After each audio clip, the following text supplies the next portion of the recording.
TP വധക്കേസിലെ പ്രതികളുടെ ചിത്രങ്ങൾ ഫേസ്ബുക്കിൽ വന്നത് രാഷ്ട്രീയ എതിരാളികളെ ഇല്ലായ്മ ചെയ്യാനുള്ള ശ്രമങ്ങളുടെ ഭാഗമെന്ന് CPM സംസ്ഥാന കമ്മിറ്റി അംഗം EP ജയരാജൻ. സാധ്യതകളുണ്ട് എന്നുള്ളതിനെക്കുറിച്ച് ഞാൻ അറിവില്ലാത്തവനാണ്.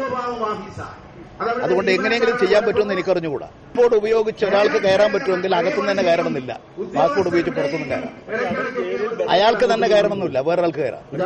ഇത് ജയിൽ തന്നെയാണോ എന്ന് എനിക്കറിഞ്ഞുകൂടാ. ഞങ്ങൾ ഒരു കാര്യത്തിൽ ജയിലിൽ ജീവിക്കുന്നവർ മനുഷ്യരാണ്. അപ്പോൾ എല്ലാ ജയിലിൽ ജീവിക്കുന്നവർക്ക് ഒരു മാനുഷികമായ പരിഗണനകൾ എപ്പോഴും കൊടുക്കണം എന്ന അഭിപ്രായമുള്ളവരാണ് ഞങ്ങൾ. പ്രത്യേകിച്ച് റിമാൻഡ് തടവുകാരാകുമ്പോൾ അവർ കുറ്റം ആരോപിക്കപ്പെട്ടവരാണ്, കുറ്റവാളികളായി പ്രഖ്യാപിക്കപ്പെട്ടവരാണ്.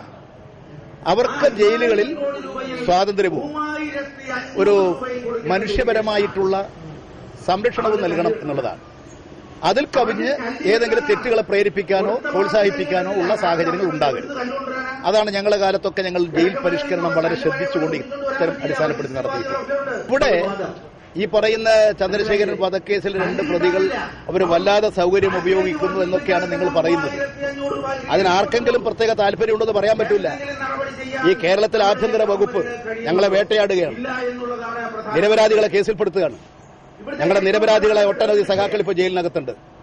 എനിക്കറിയാം മോഹനൻ മാസ്റ്റർ ഒരു കുറ്റവും ചെയ്തിട്ടില്ല, അദ്ദേഹം ജയിലില്ല ചന്ദ്രശേഖരൻ വധക്കേസിൽ. ആഭ്യന്തര വകുപ്പ് CPM തകർക്കാൻ വഴിവിട്ട് ഉപയോഗിക്കുകയാണ്. ഞങ്ങളുടെ കണ്ണൂർ ജില്ലാ സെക്രട്ടറി രാജനെ ഇല്ലാത്ത കുറ്റം ചുമത്തി അറസ്റ്റ് ചെയ്തിട്ടുണ്ട്. തടവുകാർക്ക് മാനുഷിക പരിഗണന നൽകണമെന്നാണ് തന്റെ അഭിപ്രായമെന്നും എന്നാൽ അതിനുമപ്പുറമുള്ള തെറ്റുകളെ പ്രോത്സാഹിപ്പിക്കരുതെന്നും EP ജയരാജൻ ആലപ്പുഴയിൽ മാധ്യമപ്രവർത്തകരോട് പറഞ്ഞു. ആഭ്യന്തര വകുപ്പ് CPMന്റെ വേട്ടയാടുകയാണെന്നും പറഞ്ഞ EP ജയരാജൻ നിരപരാധികളായ പാർട്ടി പ്രവർത്തകരെ കേസുകളിൽ പ്രതിയാക്കുകയാണെന്നും അഭിപ്രായപ്പെട്ടു.